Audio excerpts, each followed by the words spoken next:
Contractor ઉપર જો ફરિયાદ દાખલ કરવામાં આવશે તો અમે ન લીધે સાહેબ પોલીસે ક્યાં ને ક્યાં બચાવવાનો પ્રયાસ તો મુસ્લિમ સમાજમાંથી આવે છે એટલે જ આવું સાહેબ ઘેરાવ કરશું કલેક્ટર ઓફિસનું.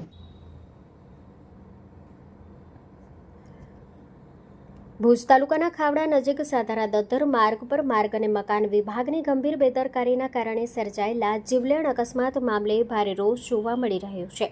આ ઘટના અંગે અખિલ કચ્છ મુસ્લિમ યુવા કોર કમિટી અને આંતરરાષ્ટ્રીય ભીમ સેના દ્વારા જિલ્લા કલેક્ટરને લેખિત રજૂઆત કરવામાં આવી છે. સાધારા ગામ પાસે ખાવડા દદ્ધર રોડ માર્ગ પર 10 થી 15 ફૂટ ઊંડો ખાડો ખોદવા છતાં ત્યાં કોઈ બેરિકેડ, ચેતવણી બોર્ડ કે રિફ્લેક્ટર મૂકવામાં આવ્યા ન હતા. મોડી સાંજે એક સ્વિફ્ટ કાર ખાડામાં ખાબકતા જૂણા ગામની 2 મહિલાઓ અને સાધારા ગામના એક યુવાનનું કરુણ મોત નીપજ્યું છે, જ્યારે એક વ્યક્તિ ગંભીર રીતે ઘાયલ છે. જવાબદાર એન્જિનિયરો, સુપરવાઇઝર અને કોન્ટ્રાક્ટર સામે મનુષ્યવધની કલમ હેઠળ ગુનો નોંધવામાં આવે. મૃતકોના પરિવારોને સરકારી યોજના હેઠળ તાત્કાલિક વળતર અને ઘાયલોની સારવારનો સંપૂર્ણ ખર્ચ સરકાર ભોગવે. સમગ્ર ઘટનાની ઉચ્ચ સ્તરીય તપાસ થાય અને તપાસ ચાલુ હોય ત્યાં સુધી જવાબદાર અધિકારીઓને સસ્પેન્ડ કરવામાં આવે, જેથી ભવિષ્યમાં આવી ઘટના ન બને તે માટે માર્ગ અને મકાન વિભાગની જવાબદારી નક્કી કરવામાં આવે તેવી રજૂઆત મોહસિન હિંગોરજા, ઇકબાલભાઈ જત, વહાબ બચુ, મોહમ્મદભાઈ લાખા, અનીસભાઈ જુણેજા, મયુરભાઈ બળિયા, યુનુસ સમા, સૈયદ અલી અસગર શાહ, સિદ્દીક કલર, સલીમ ભાભુઆણી, અલી મામદ હિંગોરજા, રમજુભાઈ રાયમા, મોહમ્મદ ખલીફા, સોયબ ગગડા અને સલીમ સમા સહિતના અગ્રણીઓ જોડાયા હતા. આપના માધ્યમથી જણાવવાનું કે ભુજ તાલુકાના ખાવડા મધ્યે દદ્ધર સાધારા રોડ ઉપર જે બનાવ બન્યો એમાં જે 3 વ્યક્તિઓના મૃત્યુ થયેલ છે અને એમાં જે એક માએ 3 દિવસના બાળક અને જે ચાલી ગઈ છે મૃત્યુ થયું છે, જેના જવાબદાર આ કચ્છનું નમાયેલું વહીવટતંત્ર છે. આજે આટલા દિવસ છતાં પણ વહીવટતંત્ર કોઈ પણ જાતનું ન આ બનાવને વખોડતું હોય, ન કોઈ નિવેદન આપતું હોય અને માર્ગ અને મકાન વિભાગના જે કાર્યપાલક ઇજનેર પોતાની પેઢી સમજી અને ચેમ્બરને પોતાની કચેરીને બંધ કરી અને ચાલ્યા જતા હોય, ત્યારે આના ઉપરથી રીતસરનું દેખાઈ આવે છે કે આ મુસ્લિમ સમાજનો બનાવ બન્યો છે. એવું જો કદાચ કોઈ અન્ય સમાજમાંથી બનાવ બનતું હોય તો સરકાર જે મોરબી કાંડ હોય, રાજકોટ કાંડ જેવું હોય તો તાત્કાલિક ધોરણે સસ્પેન્ડ કરે, પરંતુ અહીંયા મૃત્યુ મુસ્લિમ સમાજના વ્યક્તિઓનું થયું છે એટલે આ સરકારે કોઈ પણ ગંભીરતા દાખવતી નથી, જે આપ નરી આંખે જોઈ શકો છો. તો મારી માગણી છે, જે મુસ્લિમ સમાજે જે આંદોલનનું એલાન આપ્યું છે દિવસ 15માં, જો આરોપીઓ ઉપર જે કલમ 304 મુજબ માનવ વધની કલમ મુજબ જો ફરિયાદ દાખલ કરવામાં નહીં આવે તો જ્યુબિલી સર્કલ ઉપર અમે ચક્કાજામ કરશું અને આ બાબતે જે પણ પરિણામ ઉપજશે કે નિપજશે એની સંપૂર્ણ જવાબદારી સરકારી વહીવટતંત્રની રહેશે. જી બિલકુલ, જેવી રીતના મોહસિનભાઈએ વાત કરી જે બનાવની આખી, તો એ બનાવમાં કરુણ ઘટના છે, સાથે આક્રોશ પણ છે, કારણ કે કોઈકના લીધે, કોઈકની બેદરકારીના લીધે કોઈકના જીવ ગયા છે.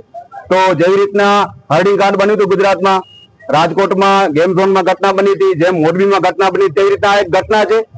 કોઈક અધિકારીઓની મિલીભગતથી, કટકીખોર અધિકારીઓના લીધે અને ભ્રષ્ટાચાર કોન્ટ્રાક્ટરના લીધે આ ઘટના બની છે. આ 4 લોકો હતા, એનામાંથી આ ત્યાં રોડ ઉપર ગુજરતા હતા. એની સાથે એમ કહેવા માંગુ છું, આપણામાંથી પણ કોઈ હોઈ શકે છે. એવા જો અધિકારી હોય, એવા જો ભ્રષ્ટ કોન્ટ્રાક્ટર હોય, જો અગર આવી રીતના કામ કરતા હોય તો કોઈની પણ જાન જઈ શકે છે. તો અમારી સૌપ્રથમ માંગ એ છે કે આ લોકો ઉપર મનુષ્યવધની ઘટના જે કલમ નોંધવામાં આવે, પણ અફસોસની વાત છે, શરમની વાત છે, જ્યાં તમામ સમાજના લોકો, તમામ ધર્મના લોકો એમ કહી રહ્યા છે કે આ ઘટના જે છે ક્યાં ને ક્યાં કોઈકને બચાવવાનો પ્રયાસ કરી છે. તો પોલીસને શરમ આવી જોઈએ કે ઇન્સાનિયત ક્યાં તમામ મરી ગઈ છે, કારણ કે કોઈકના ઘર વિખાઈ ગયા છે, 3 પરિવારોમાંથી અલગ અલગ લોકો મૃત્યુ પામ્યા છે કોઈકના લીધે. તો તમે હજી પણ કેમ ઢાક પીછોડ કરવા માંગી રહ્યા છો? કેમ કોઈને બચાવવાનો પ્રયાસ કરી રહ્યા છો? તેનામાં સખ્તના સખ્ત કાર્યવાહી કરવામાં આવે. એની સાથે આ જે એજન્સી છે જે સરકારી કામ કરી રહી છે, તો જ્યાં પણ કામ કરતી હોય ગુજરાત કે કચ્છમાં, એનું સંપૂર્ણપણે કામ બંધ કરવામાં આવે, એનું લાયસન્સ રદ કરવામાં આવે. તેની સાથે તેના ઉપર જે પણ એજન્સી છે એને પૂરેપૂરું કામ બંધ કરવામાં. એની સાથે જે પરિવારના લોકો ગયા છે, કોઈની બેદરકારી છે. આ કામ તો સરકારનું જ હતું, આ જે રોડ બનાવી રહ્યું હતું. જેવી રીતના અન્ય જે ઘટનાઓ બને છે, હરડી કાંડ છે, ગુજરાતમાં જે અન્ય ઘટનાઓ છે જેનામાં સરકારે તેમને પૂરતો વળતર આપ્યો છે, તેવી રીતના અમારી માંગણી છે કે આ પણ તમારું કામકાજ હતું, તમારા કોન્ટ્રાક્ટર અને તમારા અધિકારીઓને લીધે થયું છે, તો આ પરિવારને સંપૂર્ણપણે જે સરકાર તરફથી જે સહાય મળવી જોઈએ.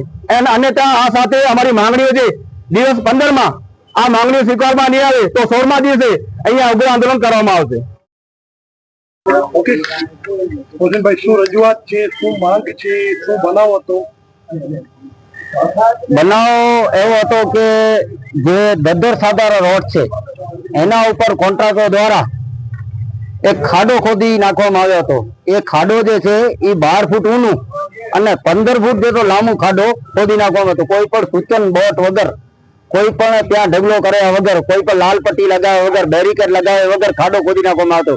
જે ખાડામાં સાંજના ભાગમાં એક ફેમિલી સાથે આવેલી 4 વ્હીલર તે ખાડામાં પડી ગઈ અને આ દુઃખદ અકસ્માતમાં સાધારા અને જૂના ગામના 3 લોકોના મૃત્યુ થઈ ગયા છે અને એકને ગંભીર ઈજા થઈ છે જે હમણાં હોસ્પિટલમાં છે. આવી મોટી બેદરકારી થયા બાદ પણ અફસોસની વાત એ છે કે વહીવટ તંત્ર ત્યાંના કોન્ટ્રાક્ટરોને બચાવી રહી છે અને વહીવટ તંત્ર એક એફઆઈઆર ફાડી છે. એ એફઆઈઆર શર્મજનક છે. હકીકતમાં હું કહું છું આ એફઆઈઆર કચ્છ વહીવટ તંત્ર અને ખાવડા પોલીસ માટે શર્મજનક છે. કેમ કે તેમાં 105 કલમ હેઠળ એ લોકો ઉપર ગુનો દાખલ કરવામાં આવ્યો છે, જે એવી કલમ છે જેનાથી આસાનીથી જામીન મળી જાય. એટલે એનો મતલબ એ થયો કે ખુલ્લેઆમ પોલીસ આવી ગંભીર ગુનાના આરોપીઓને બચાવવાની કોશિશ કરી રહી છે. આ મારો આરોપ નથી, આ એફઆઈઆર માં જે કલમ છે એની વાત કરું છું.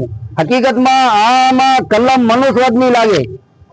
મનુષ્યવાદની કલમ જ્યારે આપણે આઈપીસી જોઈએ છીએ તેમાં એમાં ઉલ્લેખ છે કે આ કલમ હેઠળ ત્યારે લાગે જ્યારે માણસ જાણી જોઈને એવું કામ કરે જેનાથી મૃત્યુ થઈ શકે. તો આટલો મોટો ખાડો કરવું એ જાણી જોઈને આવું કરવું કૃત્ય કરવા સમાન છે. તો 304 ની મનુષ્યવાદની જે કલમ છે એ પોલીસે શું કામ નથી લગાવી? એટલા માટે કે પોલીસ મને લાગે છે ક્યાંક ને ક્યાંક એ લોકોને બચાવવાની કોશિશ કરી રહી છે. હવે કેવી રીતે બચાવી રહી છે એ હું કોઈ આક્ષેપ નથી કરતો, તમે લોકો સમજી શકો છો. તો મારી સ્પષ્ટ માંગ છે ગામજનો વતી અને સમસ્ત મુસ્લિમ સમાજ વતી પણ કે જો આ લોકોને બચાવવામાં આવશે તો હજી 15 દિવસના અંદર આ ભુજ શહેરના અંદર અમે પૂરા કચ્છના લોકોને ઉભા રાખી દેશું. એટલે વહીવટ તંત્ર તાત્કાલિક આ એફઆઈઆરમાં કલમ 304 નો ઉમેરો કરે.